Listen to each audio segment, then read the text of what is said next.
At 6:42 a.m., a ripple disturbed the glass-still surface of the Caribbean Sea. No alarm sounded, no warning echoed across the water, and yet, in that instant, something impossible happened. A steel giant, a U.S. Navy Virginia-class attack submarine, rose silently from the depths, less than 2 nautical miles from Venezuelan patrol lines. The crew aboard the Venezuelan patrol ship Guapiro froze. Only seconds earlier, every display in their combat information center showed routine patrol status. Sonar quiet, radar clean, no contacts, no anomalies. Then the impossible stood in front of them. A black sail, a foreign hull, a presence that had not asked permission. This was not an accident. It was not a navigational error. It was a deliberate act. A single naval asset worth nearly $3 billion carrying unmatched technology and decades of operational experience surfaced without firing a shot. No missiles, no torpedoes, no radio calls, just steel, rising from the sea. In modern warfare, that kind of presence is not passive, it is power. That brief emergence rewrote the rules beneath the waves. The Southern Caribbean is no longer just a patrol zone,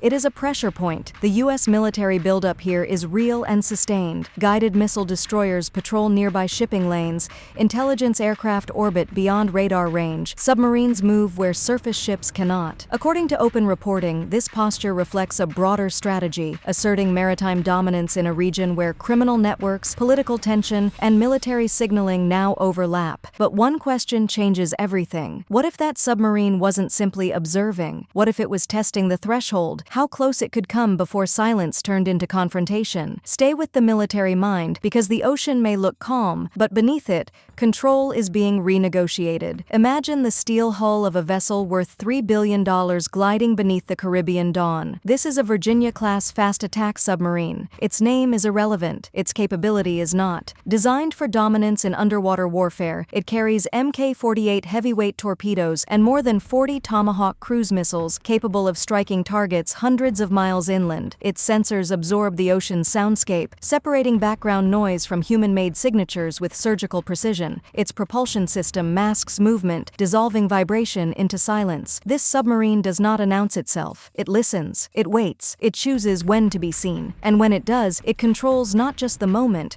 but the reaction. Now shift to the surface. The Venezuelan patrol ship Guapiro carries respectable firepower, a 76mm gun, fire control radar, and anti-ship missiles supplied by China. On paper, it appears capable, it looks armed, it looks alert. But beneath the surface lies its limitation. Its sonar system is designed for coastal patrols and mid-depth detection, not for tracking a nuclear-powered submarine engineered to exploit thermal layers, seabed masking, and acoustic shadow zones. It can defend itself from what it sees.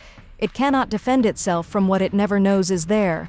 That imbalance defines the encounter. The submarine holds initiative. The patrol ship holds uncertainty. If this encounter escalated, the timeline would collapse. A Tomahawk missile launches silently from beneath the waves. No plume, no warning flash. By the time alarms erupt aboard the patrol ship, command systems are already compromised. Radar flickers. Communications fracture. Decision-making shrinks to seconds. A retaliatory launch may follow, but it faces layered electronic warfare.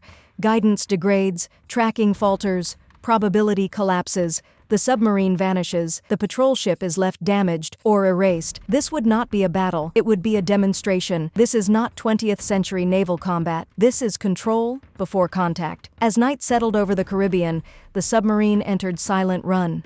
Ventilation slowed. Pumps dropped to minimal output. Internal noise was reduced until even the crew's movements were measured. Sonar operators listened not for ships, but for the ocean itself. Thermal gradients, seabed reflections, distant marine life.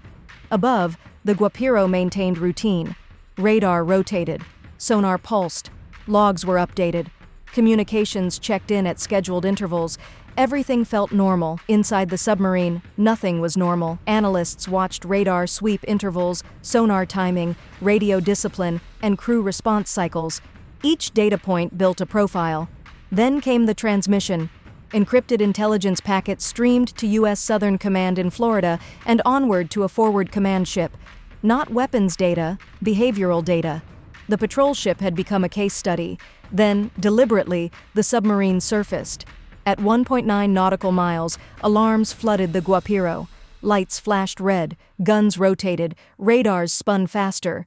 Radios filled with overlapping commands as officers raced to confirm what their eyes were seeing. The American sail stood motionless against the dawn. No warning shot, no aggressive maneuver, just presence, unapologetic and controlled. For 3 minutes, time slowed. Strike and risk escalation, hold fire and expose vulnerability, withdraw and admit the perimeter had failed. Below the surface, the Americans recorded everything: reaction delay, sensor alignment, weapon readiness time, radio discipline under stress. Then, without urgency, the submarine slipped back beneath the waves. That disappearance was more unsettling than any explosion.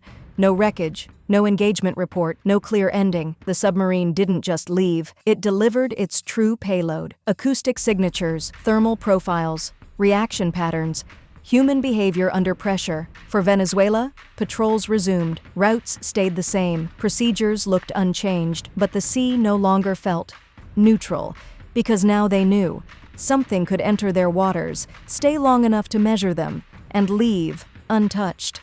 This was not a navigational lapse or an accident at sea. It was deterrence by exposure.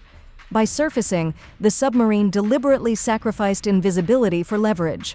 In doing so, it forced the patrol ship to react, to reveal procedures, timelines, and decision-making patterns, while the submarine revealed nothing about its true limits. That asymmetry is the point. This single act fits into a broader pressure campaign already unfolding across the region. More ships, more aircraft, a reorganized task force structure operating under the banner of maritime security. Officially, these missions are framed as counter-narcotics and regional stability. Strategically, their meaning is unmistakable. This is how power is applied without war. No explosions, no casualties, no declarations. Silence becomes the threat. Visibility becomes the weapon. According to open reporting, the U.S. naval presence in the Caribbean is the strongest it has been in years. Guided missile destroyers patrol nearby. Special operations vessels operate quietly. A nuclear-powered submarine moves unseen. An aircraft carrier advances into the region. This is not a temporary surge. It is infrastructure. Every forced reaction leaves fingerprints: how fast radars spin up, how quickly weapons are armed, how radio traffic changes under stress. Collect enough of those fingerprints, and future encounters unfold with precision and predictability. That is why the 3-minute surfacing mattered. It transformed a brief moment of tension into months of operational advantage, without escalation, without confrontation, and without a single shot fired. For the Venezuelan sailors, the sea looked unchanged. Patrol routes resumed. Systems returned to normal. The horizon remained empty. For U.S. Command, the operation was complete. No shots fired, no warnings issued, total informational dominance. In modern naval warfare, what you don't hear can matter more than what you do. The absence of sound can carry more weight than the loudest explosion.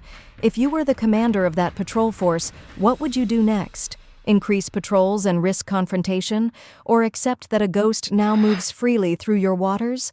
One thing is certain: the sea is quiet, but the silence is no longer neutral.